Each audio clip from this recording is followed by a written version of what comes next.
ലക്ഷദ്വീപിലും വർണ്ണാഭമായിരുന്നു ഓണാഘോഷം. ഭൂമിശാസ്ത്രപരമായ വേർതിരിവുകൾക്കപ്പുറം മലയാളി എന്ന ഒറ്റ വികാരമാണ് ലക്ഷദ്വീപിലും പ്രതിഫലിക്കുന്നത്. റിപ്പോർട്ട് കാണാം. PM ശ്രീ കേന്ദ്രീയ വിദ്യാലയ കവരത്തിയിൽ സംഘടിപ്പിച്ച ഓണാഘോഷ പരിപാടികൾക്ക് മഹാബലിയായ ഐമൻ അഖിബ് സമനോടൊപ്പം പ്രിൻസിപ്പാൾ സദാനന്ദ യാദവ് ദീപം തെളിയിച്ച് തുടക്കം കുറിച്ചു. തുടർന്ന് നിറഞ്ഞ ഹർഷാരവങ്ങളോടെ കുഞ്ഞു വിദ്യാർത്ഥികൾ സ്കൂൾ അങ്കണത്തിൽ അരങ്ങേറിയ വിവിധ കലാകായിക മത്സരങ്ങളിൽ ആവേശത്തോടെ പങ്കെടുത്തു.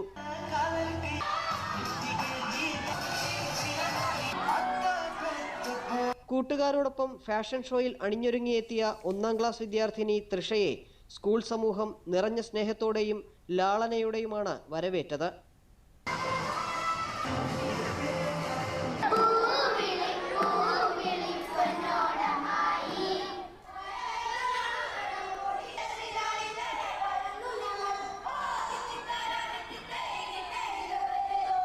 ലക്ഷദ്വീപും ഓണാഘോഷ തിമിർപ്പിലാണ്.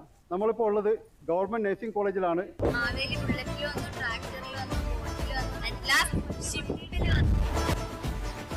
ഇവിടെ കേരളത്തിലെ എല്ലാ ജില്ലകളുടെയും വിദ്യാർത്ഥികളാണ് പഠിച്ചുകൊണ്ടിരിക്കുന്നത്.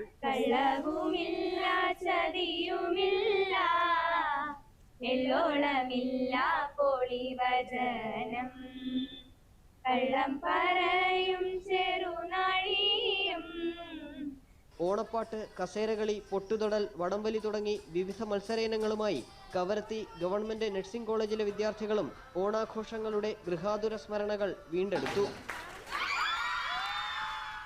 വിദ്യാർത്ഥികൾക്ക് ഓണാശംസകൾ നേരാൻ ആരോഗ്യവകുപ്പ് സെക്രട്ടറി സോമശേഖരൻ അപ്പാറാവു കൊട്ടാറവും കുടുംബവും പ്രിൻസിപ്പൽ മെഴ്സി റസ്ലിൻ പ്രഭയും എത്തിയിരുന്നു. വർഷകാലത്ത് വൻകരയിൽ നിന്ന് പച്ചക്കറി ഉൾപ്പെടെയുള്ള അവശ്യ സാധനങ്ങൾ ദ്വീപുകളിൽ എത്തിക്കുന്നതിൽ നിരവധി പരിമിതികൾ നേരിടുന്ന സാഹചര്യത്തിലും ലക്ഷദ്വീപ് ടൂറിസം വകുപ്പിന്റെ നേതൃത്വത്തിൽ സ്പോർട്സ് തയ്യാറാക്കിയ സമൃദ്ധമായ ഓണസദ്യ ഒരുക്കാൻ കഴിഞ്ഞത് വലിയ സംതൃപ്തിയാണെന്ന് സംഘാടകർ പറഞ്ഞു. സ്പോർട്സ് ഡിപ്പാർട്ട്മെന്റാണ് ഞങ്ങൾക്ക് സദ്യ ഒരുക്കി തരുന്നത്. അപ്പം കഴിഞ്ഞ ദിവസമാണ് ഷിപ്പ് എത്തിയത്. അപ്പം വളരെ ചുരുങ്ങിയ റിസോഴ്സസ് കൊണ്ട് എന്നാലും നല്ല രീതിയിൽ അവർ ഞങ്ങൾക്ക് ഫുഡ് തന്ന് ഞങ്ങൾ ഇത് ചെയ്തിട്ടുണ്ട്.